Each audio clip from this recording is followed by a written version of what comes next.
Have you ever paid attention to the color palette of various plants in PvZ? I mean, literally, have you ever thought about which colors dominate? Speaking of those that are used at least, and so on. Personally, I've never really looked into this. I tend to mix up yellow with green and purple with blue, but I think it's no secret that in a game where our defense consists of various plants, the most frequently used color is obviously green. And that leads to an interesting thought. Is it possible to complete Plants vs. Zombies 2 using only plants that have absolutely no green in them? That means the plant itself must have no green shades. Its attacker ability must not feature any shades of green, and well, you get the idea. This is a pretty intriguing challenge, and in today's video I'll be answering that question by attempting a full playthrough of PvZ2 under these conditions. We'll start with Ancient Egypt, and as a bonus I'll also go through the tutorial. I should mention up front that this challenge turned out to be incredibly interesting, probably the most engaging content I've ever recorded. At the same time, it was also the hardest one. Before we begin, let's go over the rules to make sure everything is clear. First, the most important rule, no green. If a plant has green in its attack animation or any part of its ability, I cannot use it. Second, all plants will be at level 1 and I won't use any plant food. Nothing more to add here. Third, any game mechanics that involve green are also off limits. I won't go into details now, you'll understand as you watch. Fourth, I can use premium plants, but only if they don't use green. However, there's a condition. I must first attempt to beat a level without premium plants. I can resort to using them only if I fail. Fifth, if a level is impossible to complete even with all possible advantages, I'll skip it. Sixth, pre-planted plants and levels are fair game, I can use them. Seventh, lastly, I skip all the conveyors and levels with a pre-given set of plants. That's it for the rules. Let's dive into this long and challenging adventure, starting with our first location, Ancient Egypt. Actually, hold on, small correction. We'll start with the tutorial because skipping it will be kinda silly. First level. It's been a while since I played PvZ2, but I still remember that the only plant available in the first level is the pea shooter. Obviously, that's a no-go, it's the greenest of the green in this game, so let's move right ahead. Jumping straight to level 3 where we unlock the walnut. No need for explanations, this is a perfect candidate for the challenge. It has no green at all, just a beautiful orange palette. This will be the first plant I can use. With it, the level was easy, I just stalled the zombies and let the lawnmowers take care of them. Moving on to the next level, we unlock our second and final non-green plant for this video, the potato mine. Yep, you heard that right. For the next 20 plus levels, I'll be relying solely on this duo. But don't underestimate them, they actually have solid synergy and should be able to clear levels, at least I hope so. So far so good, the tutorial levels were easy, the game even handed me 3 extra potato mines, making it a breeze to control the zombie waves and blow them up. No need to dwell on level 5, it was just as simple. With the tutorial done, it's time to move on to Ancient Egypt. This region is interesting because it won't provide me with any new plants for this challenge, however it does feature an aesthetically pleasing golden battlefield. First thing to note, plant food makes its appearance. Technically it's not a plant, so I could use it, but if we go back to rule number 3, no game mechanics that involve green, then yeah, plant food is banned. The green leaf icon fits right under that rule. Beating the game without plant food and with such a limited plant selection is gonna be tough, but thankfully pre-planted plants can be used, like the pea shooter in the first Egypt level. With its help, I managed to complete it easily. The second level, however, is a different story. This one's tricky because completing it under my challenge conditions is nearly impossible, even though the game provides a bunch of pre-planted plants at the start. Taking down such a massive wave of zombies without abilities or a full plant roster is just not feasible. In the end, I had to rely on lawnmowers twice to get through.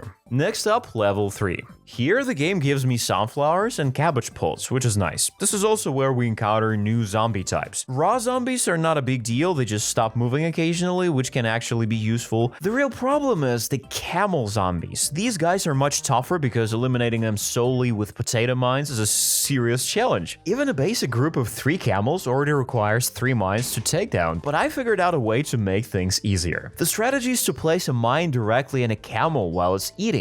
This way, the mine has time to arm itself, it'll blow up the camel from the inside, usually completely. It's a highly effective tactic, and while I didn't use it often, even in this video, there will be at least one level where it's very helpful.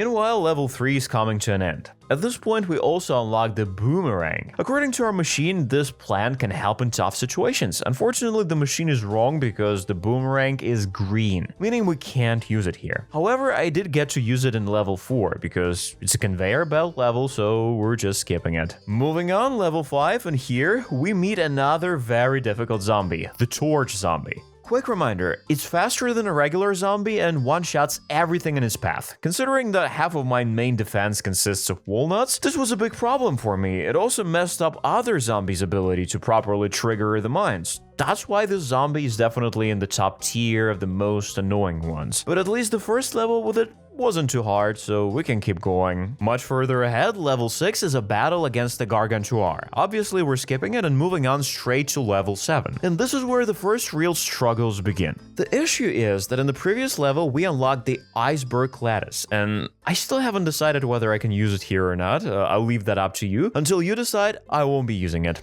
Back to the gameplay, level 7 greets us with very long camels, and even more of them than usual. Seeing what was happening on screen, I was sure this level would be really difficult for me, but it turned out differently. If you use a bit of strategy and also remember what I mentioned 5 minutes ago about these zombies, you can recall that placing a mine in them while they're eating is a great way to take them down. That helped me get rid of the first camels without wasting 3 mines per zombie, which let me hold off the others. Even so, hordes of zombies kept rushing toward my house. At one point, I even lost a lawnmower. On top of that, 2 more were about to be triggered. But luckily, the game spared me, and right before I lost 2 more mowers, the final wave began, allowing me to beat the level.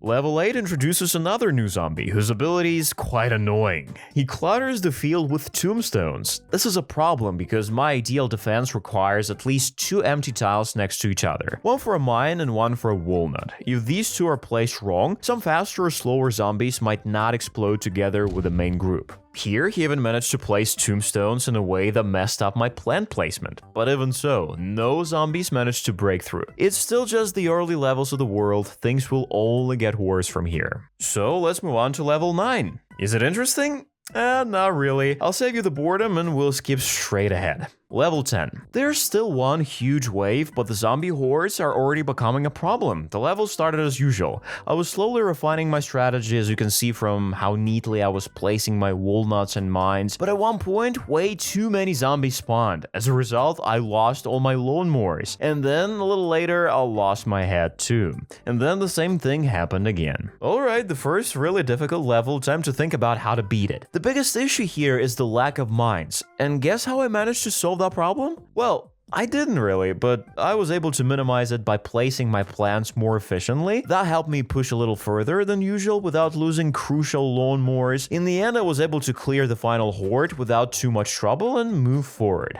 The next level is basically a skip because the plant selection is locked. However, it just so happens that all the plants I normally use are available, so skipping it would be dumb. So, what can I say about this level? First, it has 2 waves, which happens for the first time in this video. While I was a bit worried, it didn't actually change much. In fact, I barely noticed the second wave. I finished the level almost like usual. On level 12, the flag indicators at the top disappeared completely. Instead, a new zombie, Pharaoh Zombie, entered the field. The only difference from a normal zombie is that it's slower and has a larger hitbox. Neither of these traits is a real issue, but at one point, that massive hitbox actually will ruin an attempt for me. More on that later. For now, let's talk about level 13, the first level today with an extra challenge. I have to beat it without using the first 2 columns. Sounds scary, but not really. The only real problem here was a cone head breaking through at one point. Other than that, everything went smoothly. This challenge will cause me more trouble later, but for now, it's fine. Level 14 was much more of a problem. First, the zombie hordes were noticeably larger. Second, the bone-throwing zombies cluttered the entire field with tombstones. And third, the Pharaoh zombie actually managed to ruin my defense. This is what I mentioned earlier. Because of its huge hitbox, when it started eating a walnut alongside another zombie,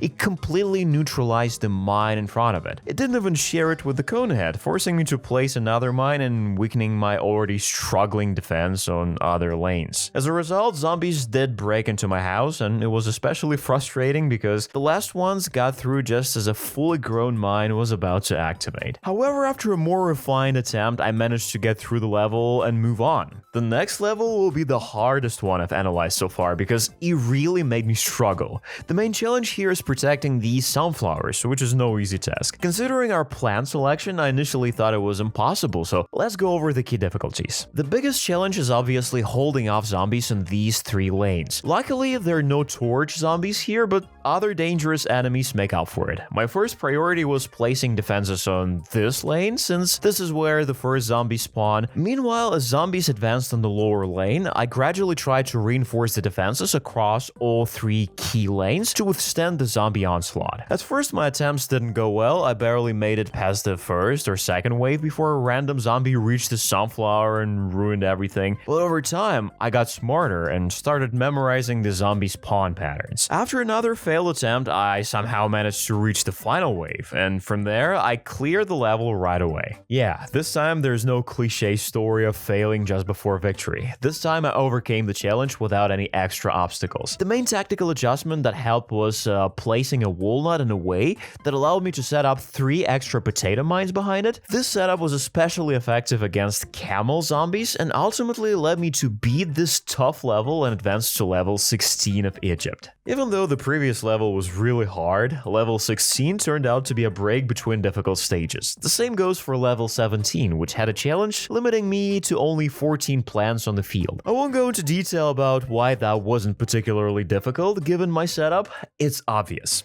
Level 18, on the other hand, was a bit more interesting because it was a defense building stage, but it was only interesting in concept. In practice, even without fertilizer, placing mines all over the field easily countered the zombie waves, leaving them with no chance. Moving on to rather dull level 19. I won't bore you by saying the game became too easy at this point, so I'll just skip it. I'll only mention that this level was a calm before the storm, a really brutal storm. While playing it, I started thinking the game was becoming too simple, and it couldn't have been more wrong, but we'll get to that when we discuss level 20, the hardest one so far. Fun fact, I had been recording for 4 hours out of 8. That means the next 4 levels took me 4 hours to beat. You can already imagine what's coming, so let's begin the story of level 20. Starting with the biggest threat, the torch zombie. This zombie has never been as much of a problem as he is here. In previous levels, he was just an average enemy. You could even plant a mine after he appeared and still have time to take him out. But here, it's much worse. Since I have to protect sunflowers, the distance between the zombie spawn point and the area where I can place a mine is extremely short. That means I either have to plant the mine in advance or do it the exact second he spawns. Obviously, the mine was not always available. After some time, I started memorizing when the torch zombies appeared, and I was even managing to take him out, but then another problem arose, an absolute shortage of mines to deal with the zombie hordes. In the late game, I was simply overwhelmed and forced to restart. Unfortunately, there was no real counter to this. After losing several times, I realized I just didn't have enough mines to kill all the zombies. That's when I started thinking about using premium plants. Otherwise, I had no chance of beating this level. The plant I decided to use was the sweet potato. For those unfamiliar, this plant redirects zombies from adjacent tiles onto itself. This way I could better protect the sunflowers while keeping the challenge fair and interesting.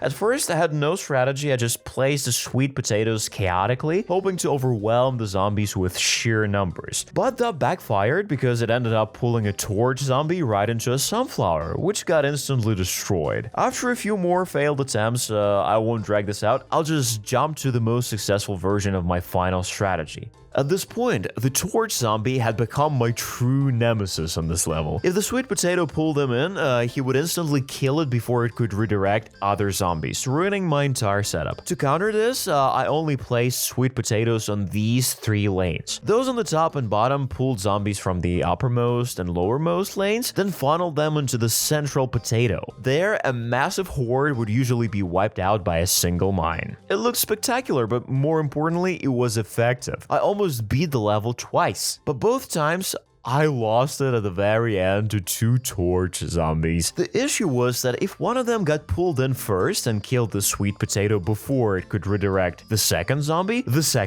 would simply destroy the sunflower. My first 2 nearly successful attempts failed because of this exact scenario. I tried countering it, but eventually I didn't need to do that. I got lucky. Both zombies got pulled in simultaneously and neither could ruin my setup. So after nearly 2 hours of real-time gameplay, countless attempts, and refining my strategy, I finally crushed all the zombies. The emotions at that moment were incredible, but there was no time to relax. More challenges lay ahead. Level 21, however, was a breeze. I cleared it without any trouble, but level 22, now that one was interesting. Even though the level had only 2 waves, it overwhelmed me with the sheer number of zombies. Once again, I didn't have enough mines, so I decided to use the imitator. For those unfamiliar with PvZ, the imitator copies any plant on your deck. I thought duplicating my mine would help, but no, I still got destroyed.